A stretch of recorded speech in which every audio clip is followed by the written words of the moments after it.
This is You're Probably Right. Entertainment first, everything else is just bonus. Opinions, all ours. Sometimes backed by research, but never the final word. There are always exceptions, so take it with a grain of salt and a slight dusting of chili powder.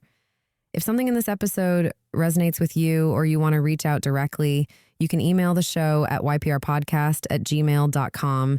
You can also find the podcast on Facebook. Just search You're Probably Right podcast and the page should come up. And if you are listening somewhere other than Spotify, you can find the show there as well.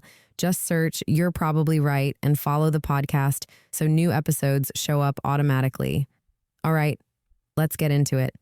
Hey, how you doing? This is MCM and you're listening to You're Probably Right.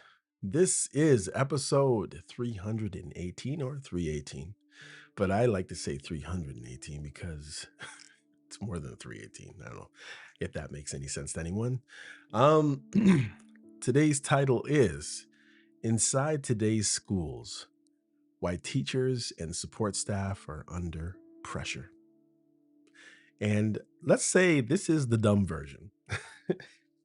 And I know it's probably going to sound pretty dumb to a lot of people, but how do you know if I should say it? The reason why I say it is because if you were smart enough, no, the people who are smart enough would not be making this episode. Now, although my episode is for entertainment purposes only, what I'm trying to say is someone who has written a thesis, someone who has penned a charter, or you kind of get it, somebody who has, a manifesto, maybe a creed or doctrine or whatever, somebody like that would have enough sense not to say anything at all.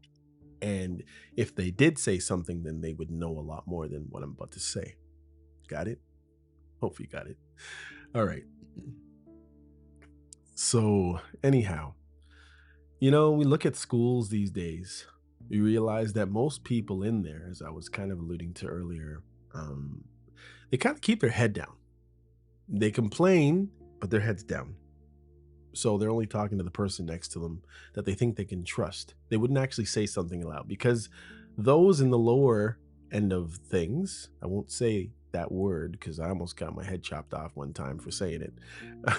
But those at the lower end of the big piece of wood in the ground that ceases to be a tree anymore, with maybe faces on it. Okay, you got what I'm saying. Those at the lower end are not going to complain too loudly because they know that whether they like it or not, they're replaceable. They're easily or easierly. They're easier. I don't know what the heck the word is. See how it goes on?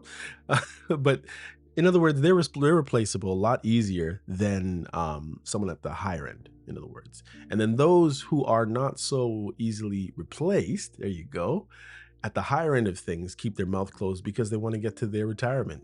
And they know that it might be difficult starting anywhere new at that pay salary that they're at. So again, keep their mouth shut. Anyways, that's just my 2 cents.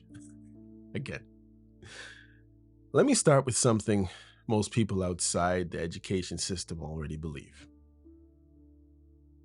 Although I already started, but you know what I mean.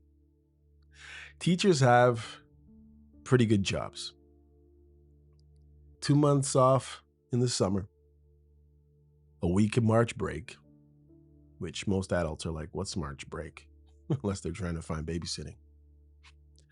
A couple of weeks, now I like to say Christmas time, and that's what I'll say. And eventually, in many cases, a salary that climbs into 6 figures. You see, in Ontario, for instance, you can literally look up the Sunshine List. Now, whether it's totally accurate, I doubt it, but you'll get a sense of what's going on. And you'll see exactly how much people in the public sector are actually making. You could just type in a name. So when teachers talk about stress, burnout, difficult classrooms. A lot of people quietly think the same thing. How bad could it really be? And honestly, from the outside looking in, that reaction makes sense. Because the picture most people carry in their minds about school is very simple: a teacher standing at the front of a classroom, students sitting at desks, kind of like on TV, a lesson being taught. But the strange thing about school is that's what the public sees. And what actually happens inside the building can be two very different realities. Inside a school, you're not just delivering a curriculum, you're managing dozens of small human moments every single day. And sometimes you get stuck in moments for months, not so easy moments. But for instance, you have a student, they walk in angry, another walks in exhausted, another refuses to do any work. Two kids start arguing in the hallway. Someone shuts down. Someone else melts down. And all of that is happening while the class is supposed to be moving forward. And here's something people outside the building don't always realize. When those moments happen, they don't If just this sounds familiar, follow the show so this kind of thinking stays close. they don't just pause the lesson. They happen at the same time as the lesson. So a teacher might be trying to explain a math concept while also keeping an eye on two students arguing in the back of the room. Or trying to calm one student down while 25 other students are waiting for instruction. And if you talk to people inside schools long enough, you start hearing a pattern in how they describe the job. Teaching is only one part of the work. A large part of the job today is actually managing the human beings that are in the environment where learning is supposedly taking place. Some schools, they have hundreds. Some schools, they have thousands. Sometimes we have a hard time just dealing with the two kids in our home. Sometimes we have difficulty dealing with one kid in the home. Sometimes we have a problem just dealing with our relationship. Sometimes we have problems just dealing with ourselves by ourselves. Now, try on 590 students or 2,137 students. Not all neurotypical. And it goes on from there. Now, here's where the conversation even gets more interesting, to me anyway. Because when people talk about stress in education, they almost always focus on teachers. Teacher workload, teacher burnout, teacher stress. But schools aren't run by teachers alone. There are a lot of other people inside the building who help hold the system together, from educational assistants to child and youth care workers. I know everybody says they're the same thing, but they're not. Lunch supervisors, custodians, social workers, PTOT, language pathologists, principals, vice principals. And there's a difference. Trust me. Everybody gets treated just a little bit different, just enough to make you know that you're in the right place. You know what's funny about, on a different note? Yes, there's custodians, yes, there's office staff, different levels again. One thing that I remember in school is that I was around a person who was um, support staff, I'd say an EA, and he was well dressed always. So, really, if you didn't know him, I mean, some people would just treat him a certain way just because he was a certain culture right off the bat. But some people, when they came in the building, maybe it was uh, a supply teacher, or maybe a teacher who's going to be there for a long term contract, but not full time, and or maybe a principal from another school had to come in the school, or whoever. And when they didn't know his actual position, they were very respectful. They were almost sheepish because they didn't know exactly what he's doing in the building. But one thing I noticed is the difference in how the interactions would change once they found out what he was doing. They started treating him like, again, an expendable, just a, I won't say the word. And that's kind of funny alone. Just the fact that people would treat him with the utmost respect that you would give a principal in a building, because probably many times they didn't know if he wasn't the principal. That's how well he was dressed. But when they found out, the treatment changed totally. That's just a side note. But you find out that, dressing and your whole everything matters in a school. There's all kinds of hierarchies running around. But that's on another episode. I'll talk about that. But people often move quietly through the building, doing work that doesn't show up in the curriculum documents, but their presence matters. They step, sorry, in when students need to leave the classroom. They help calm situations before they escalate. They handle moments that could otherwise derail an entire class, even for a whole month or a whole year. And when you start looking closely at how schools actually function, something becomes really clear. The real issue isn't just about teachers, it's about human capacity. What happens when the number of problems arriving at the school door keeps increasing, while the numbers of adults available to deal with those problems stay the same? Because when that happens, pressure starts to build. It has to. Sometimes quietly, sometimes slowly, but steadily, nonetheless. And that's the question I want to explore today. Are schools becoming unstable because the human support system inside them is shrinking, while the expectations placed on the people who are in there keep growing? Because if it's true, then the real story about education isn't the most people think, or how they think it is.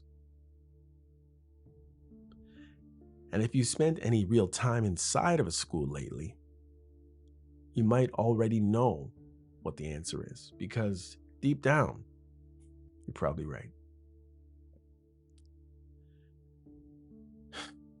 Schools run on human capacity. One of the most interesting things about education is how often we talk about it as if it runs on ideas. New curriculum, new policies, new strategies, new technologies. Every few years, there's another reform conversation. A new new literacy framework, a new math initiative, a new digital learning strategy. And again, those things do matter. But when you step inside a school building and watch how the day actually unfolds, you realize something pretty quickly. Schools don't really run on policy. They run on human capacity, as I said, on adults who are constantly managing the unpredictable humans inside of school life. And there's more than just the kids. Let me give you an example. A teacher plans a 40-minute lesson. They've prepared the materials. They know what they want students to understand by the end of the class. And that's if they want all their students to be successful. Everything looks organized on paper. But 5 minutes into the class, two students start arguing. Another student refuses to take out their notebook. Another five don't have their notebooks. Another one quietly upset about something that happened earlier that day, either at school or at home. Suddenly, the teacher isn't just teaching anymore. They're managing a whole social environment, like a little town. Think about how many people live on a street, and then think about how many would be in a classroom. So just think of every student as their own house. Because, generally they're all coming from a different house. So even think about that. And that environment has to stabilize before learning can even begin. The law has to be laid down. And how firm can you be these days with anything, with anybody's anything? Now multiply that situation across 6 periods a day. You could throw in the recesses too, because that's a whole nother function. Whole streets, or think about like little I was gonna say like little soccer clubs from let's say the UK, and all of a sudden everybody's let loose, sorry, on 1 yard. Now, anyways, multiply that across hundreds of classrooms in a school, or many classrooms, hundreds, but many classrooms in a school board, hundreds of classrooms in a school board. Multiply it across thousands of schools across North America. What you begin to see is something important. Education today involves a huge amount of emotional regulation work. Helping students calm down, helping them refocus, helping them return to a place where learning is possible from so many different places. And when schools have enough adults available, the work gets distributed. Someone can step in, someone can walk with a student who needs a break, someone can calm a situation down before it grows. But when staffing becomes tighter, something subtle begins to happen. Those stabilizing roles start to disappear. And when they disappear, the work, it doesn't vanish, it just moves. It lands on whoever happens to be closest. And very often, that person is the classroom teacher. So the teacher becomes not just an instructor, but also a conflict mediator, the emotional regulator, the hallway monitor, and sometimes the crisis manager. And that's where the pressure inside schools starts to quietly increase. Because the system still expects learning outcomes. But the human environment where learning takes place has become much more complex. So much red tape. And the complexity always requires capacity. The question is whether schools still have enough of it. And think about those teachers. They're all coming from a home too. Some broken. Many of them under pressure. Just because you have more money doesn't mean you don't have less problems. You heard it before. I'm not going to say it. Biggie. Why teachers' burnout is rising. If you spend enough time listening to teachers talk, if you can take it, honestly, about their work, a pattern starts to appear. Most of them actually like teaching.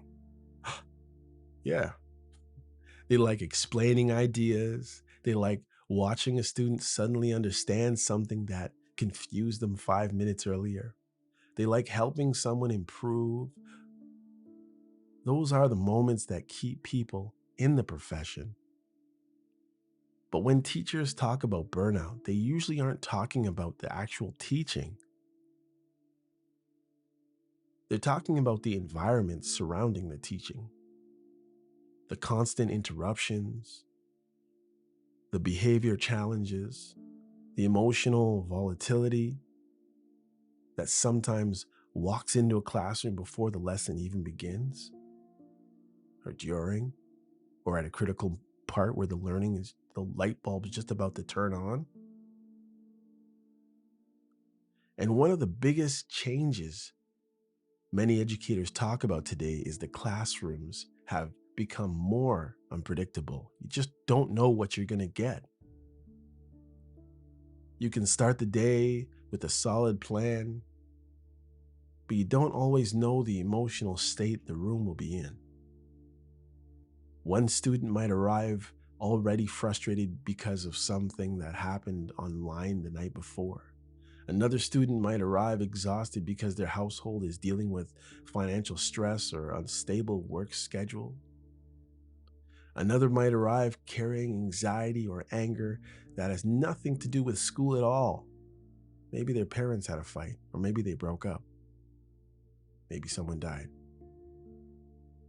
All of those emotional states walk through the classroom door with students every day. And the teacher is often the first adult expected to manage it. Yes, they got a teaching degree. Yes, they went to a year or two teachers college. Now imagine trying to teach algebra while also calming an argument between two students. Some of us can't even understand algebra if we're sitting there with a book and a PhD teacher with no noise. Or trying to explain a science concept while one student refuses to participate and another is escalating emotionally, or one is just distracting everyone.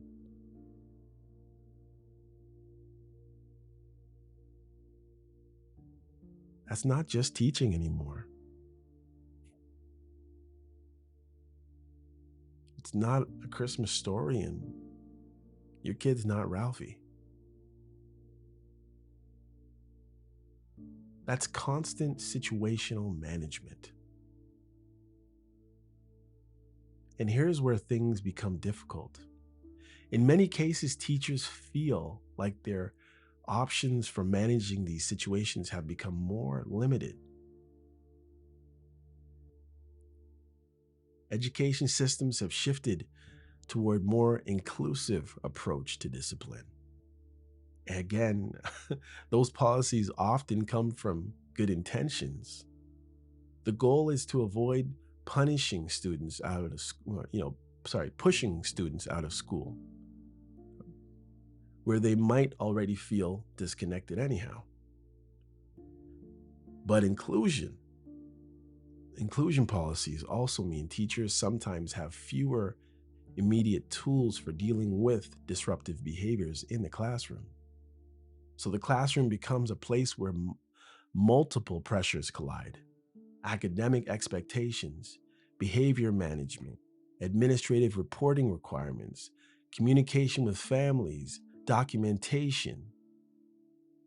And sometimes the feeling that the support system around the classroom isn't always available when it is needed. Over time, that can wear on people, which is why you're hearing more conversations about teacher stress level. Not because teachers suddenly became less capable, although some have, but because the complexity of the environment around them has increased. And in some cases, technology has become difficult and then incredibly easy, and now getting, you'll see. And complexity always requires more support. That's the reality. Everything is more complex. You'll need somebody to help you, or to train you, or to show you, or to model for you, or, I'm just thinking of something. Hold on. I don't know if any of you, okay, well, maybe you didn't have to go through this, but there was a time when many people were wearing masks and they were going into hospitals, and you weren't allowed to have, I think you could have one person, or you had to go in by yourself. I can't remember what the situation was, but I remember at the same time, the hospital staff was learning this new computer system, at least in Ontario. It happened at Hit this. subscribe to Sorry. You're Probably Right. Real life, real consequences, and real conversations that don't hide behind safe answers. Anyhow, the hospital staff, like the nurses and the doctors, especially the doctors, were learning this new computerized system. So it would be a universal kind of health care system where if you had something happen over here, when you go to this hospital over there, it's all connected, computerized. And if you would hear the staff talk about the new computer system and how long you had to wait because they were learning on the job, it was something else. That's all I'm going to say. It was something else. So imagine all the new lessons and type of pedagogy and all this other stuff that, just keeps changing and switching and contorting, and a whole bunch of stuff's happening. And many of the teachers aren't even getting all of the lessons, all of the new learnings. They're trying to keep up. And then there's some facets of these new learnings that some teachers never get, but they have to act like they get because otherwise they look like an idiot and they're a teacher. Gone are the days where students were just able to show you spelled something wrong, or your math was somehow a little off. Now it's way different, and it's in some situations way more. But anyway, let me get back to this. The invisible stabilizers. If teachers are the visible front lines of education, support staff are often the invisible stabilizers. They move quietly throughout the building, doing work that most people outside the system rarely see or know. What is that person? Who is he? Why does he know who you are? Is he your teacher? No, he's a helper. Educational assistants, child and youth workers, lunchroom supervisors, office staff, custodians. Each of those roles contribute, and they all contribute something really essential to the function of a school. And like teachers, some do a good job, some do an amazing job, some do a horrible job. Educational assistants often work directly with students who need additional support. Sometimes that means helping with academic tasks. Sometimes it means helping students regulate emotions or behaviors. Child and youth care workers often step in when a student is escalating emotionally. They walk with them, they talk with them, help them calm down before things spiral further. Lunch supervisors help maintain order during the most social, chaotic part of the day, and a lot of the time those are just someone's mom or grandma. Maybe I should take the word just out of there. Just someone's mom, someone's grandma. A lot of the time. Custodians maintain the physical environment that allows hundreds of people to safely share the same building every day. How would you like to try to clean up after, say, 500, 600, 1,000, 2,000 people a day, every day for your job? Yet some people complain when you see them sitting. Office staff manage communications between you and your kids' parent and your kids' teacher and blah blah blah. Lots of kids. Logistics, emergencies, and a constant stream of administrative tasks while getting band-aids and ice. Individually, these roles may seem small, but together they form the human infrastructure that keeps the building functioning. Think of them as the shock absorbers of the school system. When something starts to go wrong, they help absorb the impact before it spreads as best they can. When students need to leave the classroom to calm down, someone is available to support that moment. When a hallway conflict begins and someone steps in before it escalates, someone has to mop up after accident. Not always accidents. Think about when you were a kid. When a student is overwhelmed, someone sits with them until they're ready to return to class. Someone's there sometimes to have to clean up after them for various reasons. Without those stabilizing roles, the pressure moves back towards the classroom.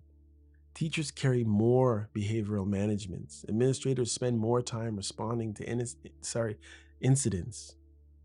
And students lose access to adults who can provide one-on-one attention during difficult moments. It's a quiet system of support. And like many forms of infrastructure, it's easy to overlook until it starts to weaken. Because when the stabilizing roles become stretched thin, the entire environment begins to feel more fragile. Schools are becoming society's safety net. There's another reason the pressure inside schools has been increasing. And this one has very little to do with education policy. It has to do with what's happening outside the building. Across North American schools, things are increasing, becoming one of the last stable, public institutions, really. Young people interact with them every day. Families are dealing with rising house costs. Parents are working multiple jobs or irregular schedules. Community programs that, once gave kids structure, after school, forget about after school programs, are difficult to find these days. And social media has introduced an entire new layer of social pressure that follows students everywhere they go. Conflicts that once ended when students left school now continue all night online. Arguments that start on Instagram or TikTok walk directly into the hallway the next morning. And add that to the rising awareness of youth mental health challenges. Anxiety, depression, social isolation. None of these issues originate in the classroom. There's many students who now wear those masks every day, not because they're scared of being sick, just because they're now comfortable with it.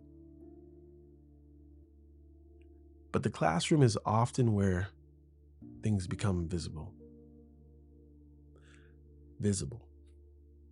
A student arrives exhausted because they stayed up late dealing with online conflicts. Another arrives angry because of something that happened at home. Another arrives emotionally overwhelmed and unable to focus on schoolwork. School didn't create these problems, but they are increasingly expected to help manage them. which means education today involves much more than delivering curriculum. It involves helping stabilize young people who are navigating a world that has become more complicated and more stressful at a younger age. And again, that work requires people. Adults who have the time and capacity to step in during those moments. The challenge is that while the pressure coming to schools have increased, the number of adults available to absorb the pressure hasn't necessarily increased at the same rate at all. Which brings us back to the core question of this episode. What happens to a system when the demand placed on it keeps rising, but the human capacity inside the system doesn't grow at the same pace? Because when the imbalance continues long enough, pressure builds. Ease up on the pressure. Sometimes very quietly, and sometimes slowly, but steadily. Guys, just for a second, I got to apologize for the way that I'm reading some of the script. As some of you know, I read a script and I also go off script, and I read a script and I go off script, and I go back and forth. And sometimes my reading is not the best. So I apologize. And if it helps you, you can always speed up the podcast. If it makes it better, if you process things faster, go right ahead. It might work for you. Just saying. Anyhow, let's go. I'm telling you, the question and answer episodes are so much easier because I can just say whatever and it's right off here. I could do it with my eyes closed, in other words, literally. Anyhow, the workforce inside the workforce. There's another reality inside schools that people outside the system don't always see clearly. When people talk about education, they often imagine it as one workforce. Oh, you're a teacher. No, support staff. Different money. Different education. Teachers, they think. That's what's going on. But in reality, schools operate with several different groups of workers who are all contributing to the same environment. Now, I did allude to them, but I'm just going to keep it just so you get a better for those of you who are not familiar. There's teachers, administrators, support staff, different roles of support staff, different training paths, different responsibilities, and very often very different financial realities. Now, this isn't about blaming any one group, first of all. Every role inside of a school comes with its own pressure and own expectations. Teachers carry the responsibility for instruction and academic outcomes, rate my teacher. Administrators carry responsibility for leadership, policy implementation, and school safety. It's like their own little country. Administrators carry responsibility for leadership, policy implementation, and school safety, as I said.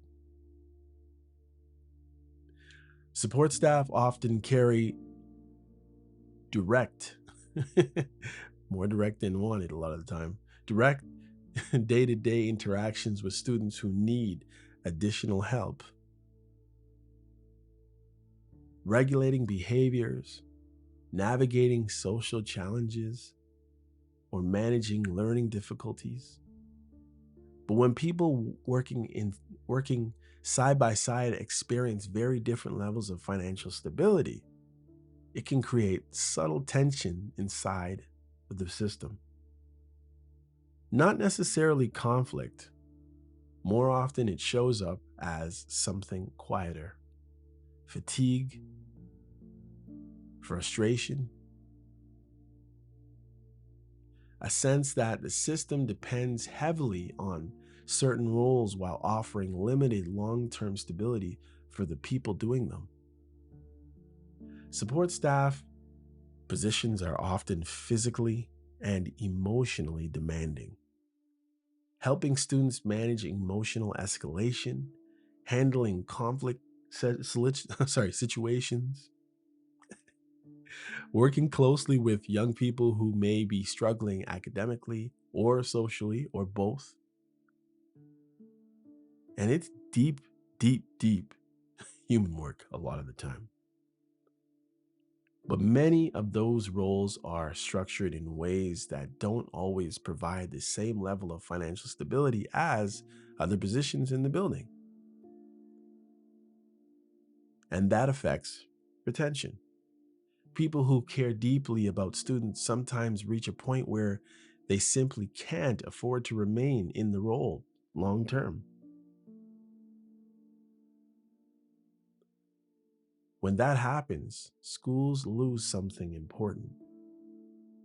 Not just a position, they lose experience, they lose relationships.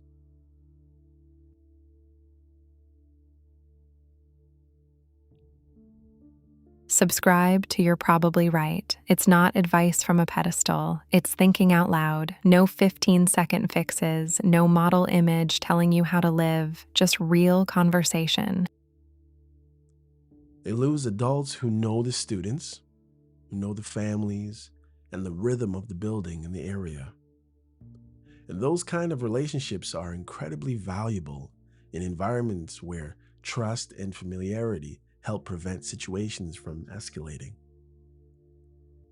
When experienced staff leave and are replaced frequently, the system becomes less stable, not because the new people are less capable, but because stability itself takes time to build. And when the turnover increases, stability becomes harder to maintain. Now, what happens when a system loses capacity? Let's zoom out for a moment. Because the pattern we've been describing isn't unique to one school or one district. Versions of this conversations are happening all across North America. Teachers describing burnout, support staff describing overload, administrators describing limited options when difficult situations occur. Students arrive with increasing complex emotional needs. Each of these experiences point toward the same underlying dynamic. The system is being asked to do more than it was originally designed to handle.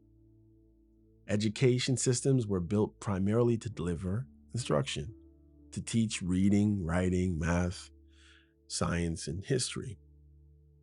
Jim. No, physical education. But over time, schools have taken on additional responsibilities. Yeah.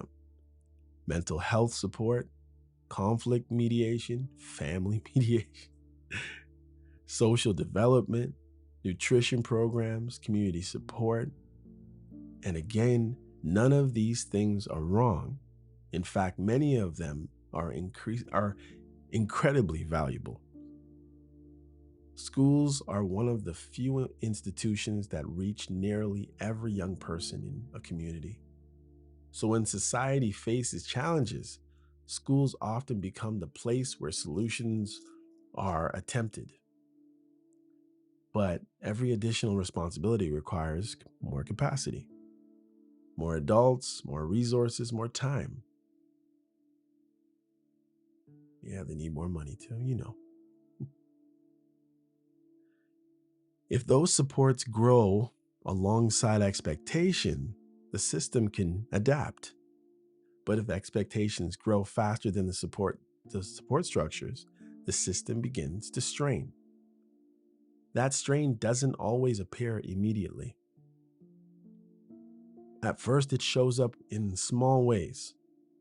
More hallway incidents, more classroom disruptions, more staff fatigue, more sick days, more injuries, more conversations about burnout. Eventually, those small signals start to accumulate.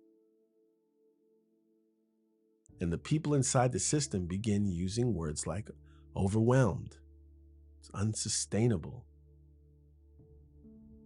or sometimes quietly the word we mentioned earlier, or what we heard earlier. I don't even know if I said it earlier. I think I was just reading a tinderbox. Not because the system has failed, but because the pressure inside is rising.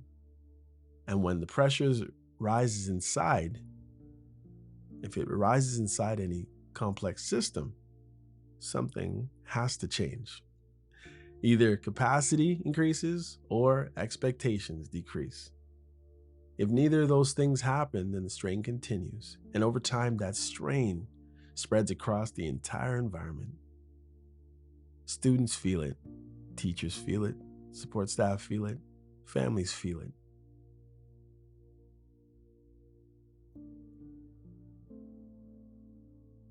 And what is this tinderbox that you speak of?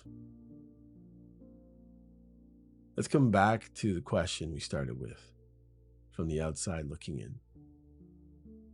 Teaching can appear like a pretty comfortable job. Summers off, holidays, stable salary. That image has existed for a long time. But inside the schools daily, the daily reality is changing. Classrooms have become more complex social environments. Students are arriving with a wider range of emotional and behavioral challenges and situations.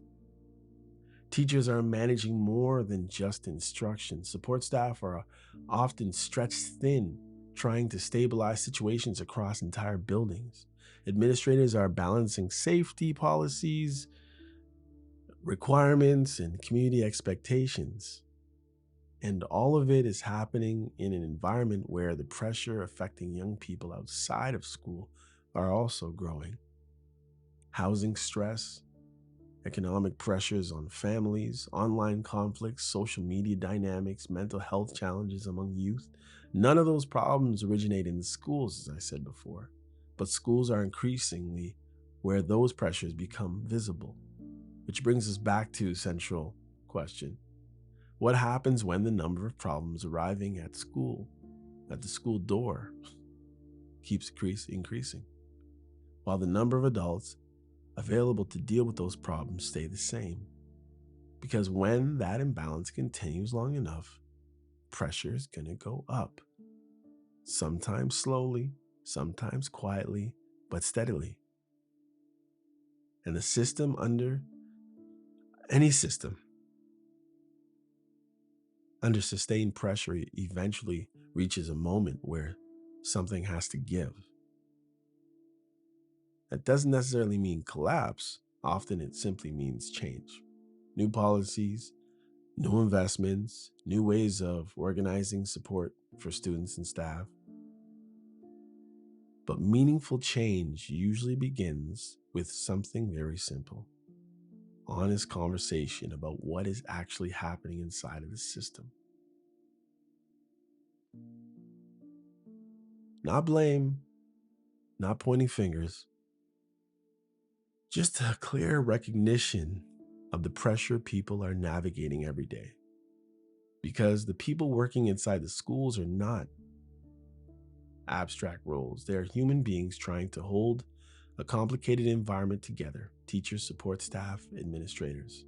All of them are a part of a system that millions of families depend on.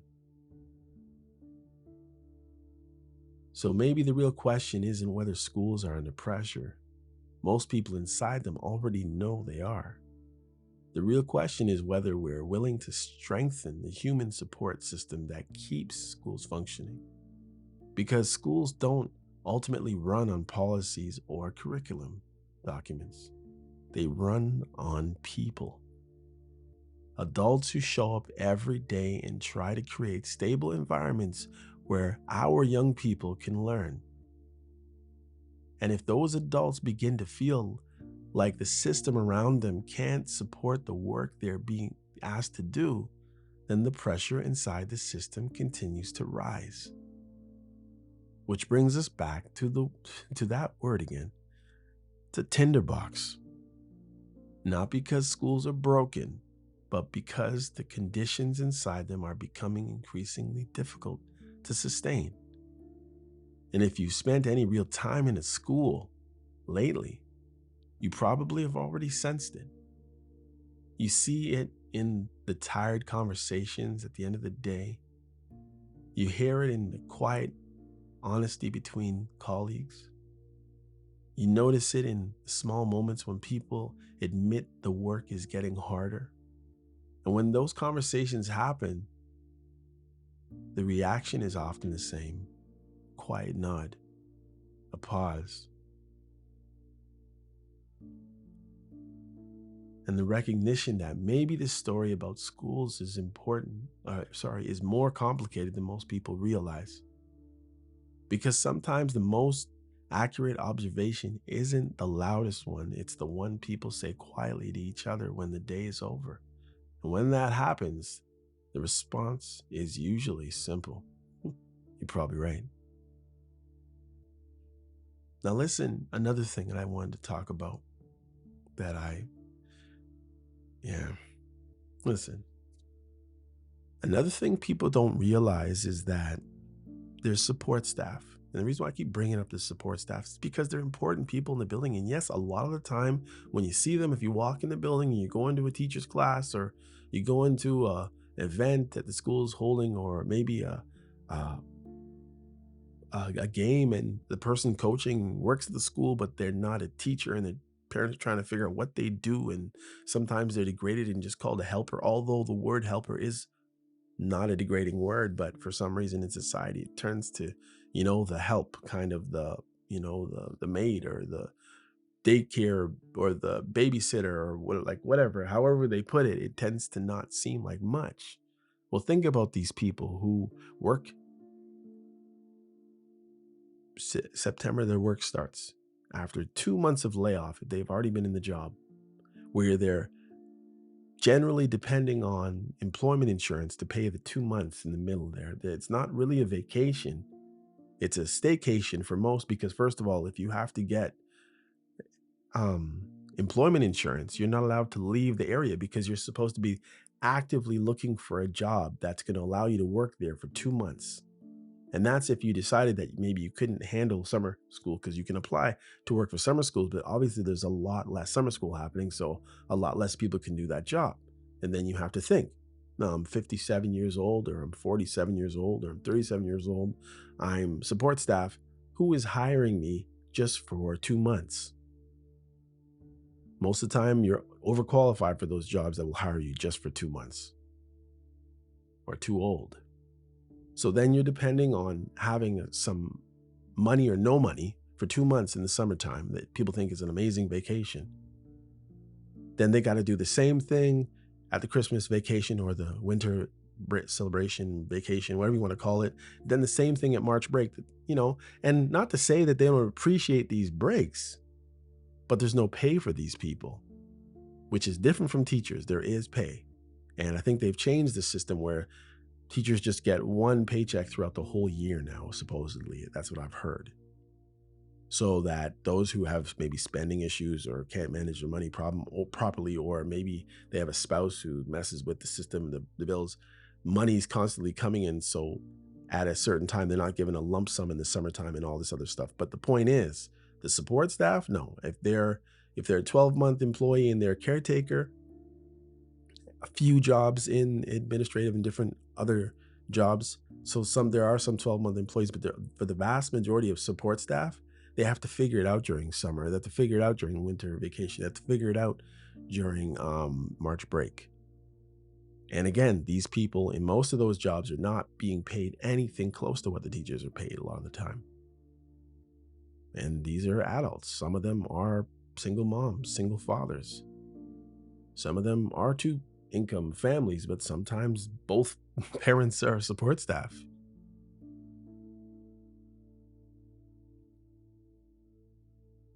So what's my point there? I'm just letting you know that there's a lot of people going on, or working in these schools, that are dealing with all kinds of pressures.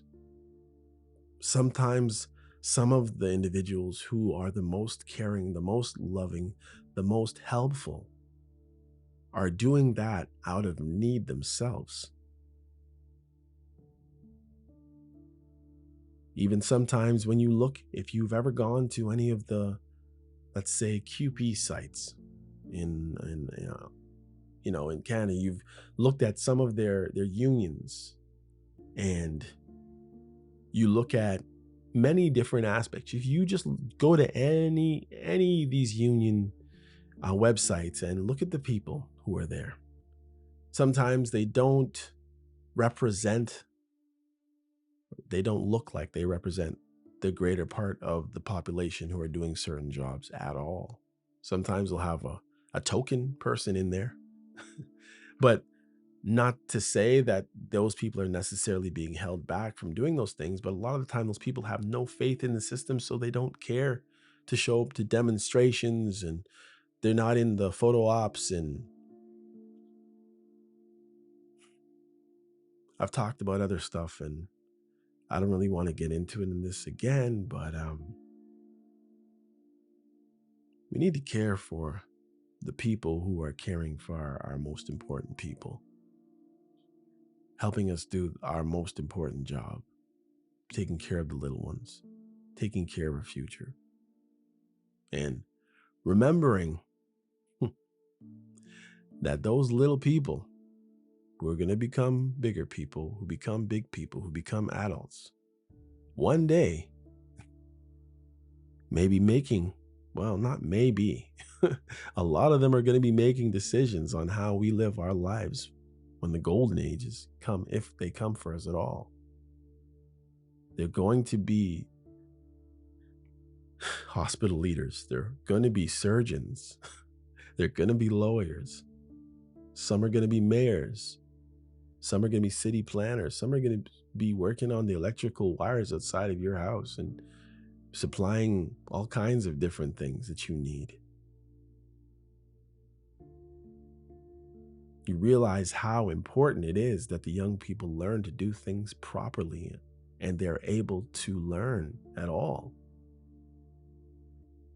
because they are the actual future. So think about that when you're grudging the paychecks of people who are teaching children, taking care of children, cleaning up after children.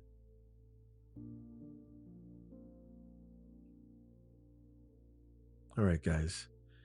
This has been another episode of You're Probably Right. Yeah. Anyhow, remember, all episodes are for entertainment purposes only. If you learn something, it's purely consequent. It is what it is. All right. Anyhow, till next time, take care of yourself. It's MC. I'm out. Peace.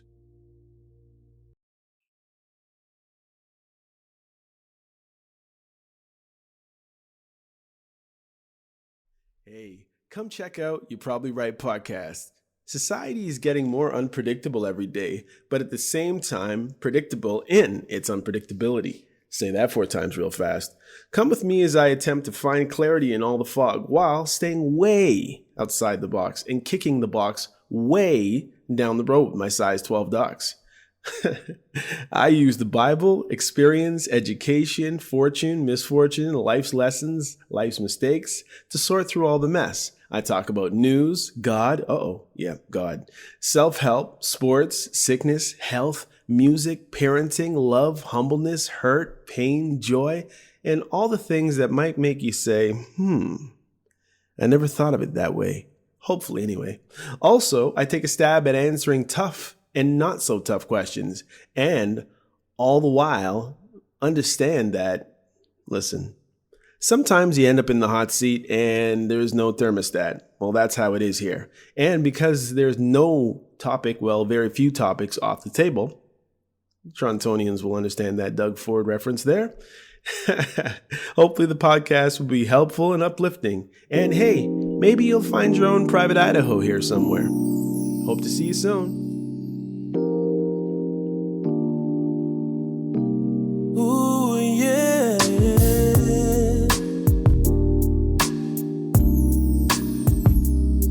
Listen.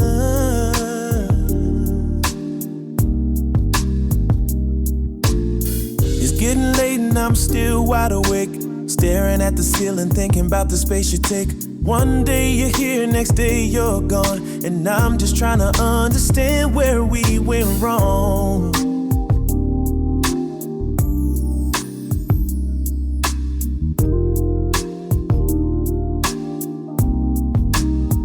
You only love me in the middle of the night. Then you fade away with the morning light. I need to know, is this for real? Tell me how you truly feel. Oh, yeah.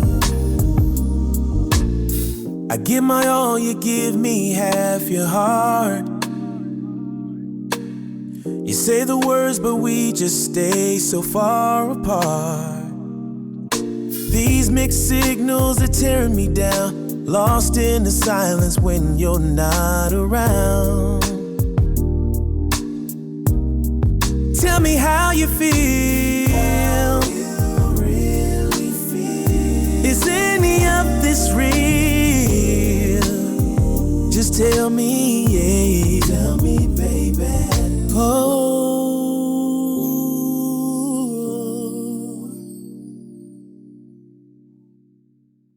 You only love me in the middle of the night.